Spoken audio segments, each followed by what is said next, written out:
Estamos na Red Zone, seus loucos por futebol americano. Como é que vocês estão? Como passaram desde o último vídeo na quarta-feira e como sobreviveram ao NFL Draft? Primeiro dia, ontem, dia 24 de abril. E aí, seu time fez caca? Seu time fez trabalho bom? Seu time fez mais do mesmo? Diga aqui nos comentários que eu quero saber a sua opinião. Mas hoje, mesmo assim de cara, vai hoje no pelo mesmo, né? Sem edição, sem nada, vamos falar um pouco de alguns destaques que eu entendi como bons ou ruins, ou até mais ou menos, dentro da NFL. Ali as primeiras escolhas, eu acho que até os Jets, mais ou menos, não tivemos muita alteração de muitos planos. Tá? Eu acho que uma das maiores diferenças no top 10 talvez tenha sido o Tetairoa McMillan saindo para o Carolina Panthers, que apesar de ter outras needs, talvez não seja uma escolha tão ruim, já que Bryce Young também precisa de mãos para receber seus passes. A pergunta é, e a proteção para o Bryce Young? Bem, nós temos ainda mais 6 rodadas do draft para saber que Carolina Panthers vai fazer da sua vida quanto a essa situação. E ainda, querendo ou não, tem talvez algumas peças aí no mercado da Free Agents para tentar trazer após o draft. Mas aí o buraco é um pouco mais raso, né? O mar não é tão profundo nessa área. Kelvin Bank Jr. saiu para o Saints e estava todo mundo aí achando que eles iam de Shedeur Sanders. O porém é que o Shedeur Sanders está que nem Bo Callahan no filme A Grande Escolha, né? Caindo. A diferença é que ele caiu até a posição número 8, se eu não me engano, lá no filme. Aqui ele tá para a segunda rodada. Igual aconteceu com o Will Levis. Então, a diferença é que em vez de ele ficar com cara de poucos amigos lá no Green Room, ele ficou ali meio que na risada, parecia que estava de boa, coisa e tal. A gente não sabe o quanto essa risada é de nervoso ou quando ele estava assim, eu imaginava, tá bom, ok. Outra surpresa aí no top 10 foi o Colston Loveland para os Bears, né, indo lá para Chicago. E vamos lá, me surpreendeu um pouco que eu esperava ou linha ofensiva para continuar reforçando a linha ofensiva, ou reforçar a linha defensiva, mas não esperava um tight end para os Bears. E vamos lá, muita gente contestou um pouco o Colston Loveland, já que o Tyler Warren ainda estava disponível, e foi parar lá para os Dolphins, foi parar lá com o Dallas Cowboys. Aliás, esquece, foi o Tyler Booker. Tyler Warren foi parar lá para os Colts. E aí a galera ficou assim, pô, meu Loveland antes do Warren, o catch radius, acho que do Colston Loveland é um pouco melhor que do Warren. A produção talvez aérea no time dos Bears talvez seja melhor com o Loveland do que com o Warren. Então não foi assim uma escolha ridícula. Pode não ter sido a melhor das escolhas, mas não foi uma escolha assim, que foi assim, pronto, acabou o draft, já se perdeu tudo. Não, achei que foi uma escolha até interessante. Vamos ver. Outra escolha assim que me surpreendeu, achei que eles talvez fossem de linha ofensiva, ou de algum defensive back, né, por exemplo, cornerback, foi os Dolphins, que foram de Kenneth Grant. Uma boa melhora, mas vamos lá, eles têm que proteger o seu quarterback, que tem a cabeça meio frágil, né? Mas tá ok. Agora, o Atlanta Falcons, não que as escolhas tenham sido assim exatamente ruins, mas eu pelo menos teria invertido a situação. Eles escolheram Jalen Walker, Edge, ok, na escolha 15, e aí depois voltaram na 26, pagaram horrores para os Rams, para escolher o James Pearce Jr. Tá certo que nos boards aí no pré-draft eles estavam o Walker estava subindo, o Pearce estava caindo, mas não tem lógica, 2 edges logo de cara você subir para escolher mais um, não fica ali no segundo, se move no segundo dia, talvez seja mais barato, saia mais barato para você e não fica com essa pecha de maluco, beleza, né? Que é o que está acontecendo com o Atlanta Falcons nos últimos anos. Pelo menos eles escolheram o Edge, coisa que eles não faziam há um bom tempo. Agora tem que saber se eles vão ser bem trabalhados nesse time dos Falcons, que parece bem confuso com seu head coach aí, seu coach staff, na verdade, tá? Vamos lá, outras surpresas aí. O Gray Zabel, lá em Seattle, não foi exatamente uma baita surpresa, até porque o Abraham Lucas, ele vive machucado, então precisa de reposição. Questionaram o valor de escolher o guard ali na 18, mas, sinceramente, se é uma necessidade e se ele é considerado pelo seu time um dos melhores, se não o melhor, então já escolhe, não espera, que vai que você não consiga escolher ele, né? Emeka Egbuka, mais um wide receiver saindo lá para o Tampa Bay Buccaneers. Aí ficou uma pergunta aí nos programas de YouTube que estavam acompanhando a primeira rodada: será que vai sair alguma troca? Eles têm o Macmillan, eles têm o Godwin e eles têm o Evans. Agora, com o Egbuka, formam um quarteto. Eles vão fazer alguma troca? Eles renovaram recentemente com o Evans, renovaram com o Godwin, que aceitou menos dinheiro no Tampa Bay Buccaneers, mas queria ficar em Tampa. O que será que vai acontecer ali, hein? Ou será que eles já estão preparando para um futuro próximo uma aposentadoria de Mike Evans? Vai saber. A gente não sabe o que está acontecendo ali dentro, né? Talvez até mesmo a própria aposentadoria do Godwin, não sabemos. Aí fica um monte de especulação a respeito. E vamos lá. Na 20, os Broncos fortaleceram um pouco mais a sua defesa com o Jahdae Barron, um cornerback, fazendo o contraponto ao Sutton. Vai ser difícil jogar contra os Broncos, hein, pelo menos defensivamente falando.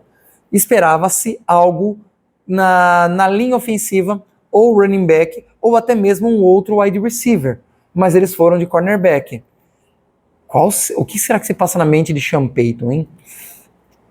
Se eles já deram trabalho no passado, a AFC Oeste está ficando cada vez mais apertada, até porque, falando em AFC Oeste, descendo um pouquinho aí, nós tivemos os Chargers escolhendo o Marion Hampton, já que sobrou para eles, né? Todo mundo achando que ia cair nas mãos de Sean Payton lá nos Broncos, caiu nas mãos do Jim Harbaugh lá em Los Angeles. Então o Marion Hampton foi escolhido pelos Chargers, o que também me surpreendeu. Eu esperava que eles fossem de linha ofensiva, talvez tight end ou recebedor, já que o corpo de recebedores do time de Los Angeles da parte dos Chargers é terrivelmente ruim, tá? Então eles precisam muito de mãos ali para Justin Herbert lançar suas bolas. Acho que não pegou muito bem essa frase, né? Bem, já foi, lá ele, hein? Voltando um pouquinho aí, na 21, todo mundo esperava também que os Steelers fossem ali de Shedeur Sanders, e acabaram indo de Derek Harmon, defensivo tackle. Sim, eles precisam renovar a sua linha defensiva, que está envelhecendo e está perdendo um pouco da sua potência ano após ano. Só que aquela história, eles têm uma defesa que às vezes compensa para chegar à pós-temporada, mas que não consegue garantir nos jogos de pós-temporada. E não tem um ataque suficiente para levá-los a um patamar maior em vitórias em pós-temporada. Então fica esse questionamento. Tá certo, ainda tem mais 6 rodadas, tá certo que eles não têm escolha de segunda rodada, o que é ruim para os Steelers, mas eles ainda têm, vamos lá, os Steelers então têm mais 5 rodadas para fazerem escolhas. Arriscado, mas pelo menos a defesa continua boa. Vai continuar sendo um time de campanha positiva? Talvez. O ruim é que isso está virando a única marca positiva do time sob o comando aí do Mike Tomlin. Fazer o quê? Paciência, né, torcedor? Vamos lá, que mais? Finalmente Green Bay Packers escolheu um wide receiver de primeira rodada e foram de Matthew Golden. Tinha um monte, mas um monte de wide receivers lá, de medianos para bons. De quem será que eles vão se livrar? Esse início de temporada, esses training camps voluntários, vão ser interessantes de se acompanhar em Green Bay para saber quem é que fica no corpo de recebedores dessa franquia e quem pode ser dispensado ou até mesmo trocado. Vamos aguardar e ver, porque o futuro para o torcedor Green Bay talvez seja interessante, pelo menos para se acompanhar nessa intertemporada. Outro movimento, esse sim um pouco mais justificável que o movimento dos Falcons, já que o New York Giants subiu da segunda rodada para trocou, né, para selecionar Jackson Dart, quarterback. E olha lá, Jackson Dart saiu antes de Shedeur Sanders. Eu acho que estão pensando num teto maior a um longo prazo. Eu vi alguns comentaristas falando que o teto do Shedeur Sanders não é tão alto, apesar do seu piso ser muito maior do que muitos outros quarterbacks desta classe. Mas aí, talvez, nessa diferença entre piso e teto do Shedeur e piso e teto do Dart, eu acho que eles foram pela possibilidade de longo prazo. Talvez a chance também do Debo e do Showen, eu acho que manterem seus empregos lá em Nova York. Os Lions conseguiram levar aí um defensive tackle. Eu esperava-se que eles fossem de edge, né, para fazer a contraposição ali do seu 97, mas eles foram de Tyleik Williams, né, interior de linha ofensiva, o que não é ruim, porque querendo ou não, se você reforça o miolo, você também tira um pouco das atenções das pontas. Se você tiver que dobrar mais no miolo e tiver que dobrar no Hudson, vai ficar ali espaços para outros caras conseguirem avanço. E tem o resto do draft para eles irem atrás de edge também. Então, não foi uma movimentação, acho que eu esperava, né? Talvez outros esperassem mais. Mas foi uma movimentação interessante. Para variar, Malak Starks sobrou para os Ravens. Mais uma vez, um ótimo safety sobrando nas mãos da franquia de Baltimore. Washington foi de OL, tem que proteger sim o seu Jayden Daniels, e se ele, como OL mais ou menos já foi bem, se essa OL for bem reforçada, imagina o que esse moleque pode fazer nesse segundo ano. Uma escolha meio controversa, o que não é muito estranho vindo de Buffalo, já que os Bills selecionaram Maxwell Hairston, mesmo tendo ali o Will Johnson ainda sobrando. Aquela questão, o Will Johnson vem de contusão no ombro, e quem trabalha muito com os braços para cima para tentar interceptar, bloquear passe, coisa e tal, talvez não seja muito bem visto pelos staffs, né, das franquias. Então eles foram de Maxwell Hairston, que não é lá uma estrela de cornerback, mas também não é ruim, muito pelo contrário. Então só o futuro vai dizer se foi uma escolha boa ou não. E aí a troca entre os Chiefs e os Eagles, né? Eles só trocaram a posição. Os Eagles foram para 31 e selecionaram Jihad Campbell, que, mais uma vez, caiu no colo da franquia de Filadélfia. Mais um bom jogador, simplesmente caindo no colo. Dessa vez eles fizeram um movimentozinho só para garantir. E ali os Chiefs foi de Josh Simons. Aí pode falar assim, ei Isaac, você tá com a camisa do 49ers, mas nem falou do 49ers. Pois é, eles foram de Michael Williams. Eu esperava que eles fossem ali de Shemar Stewart ou de... Qual o nome? Cadê o cara? Jalen Walker, não.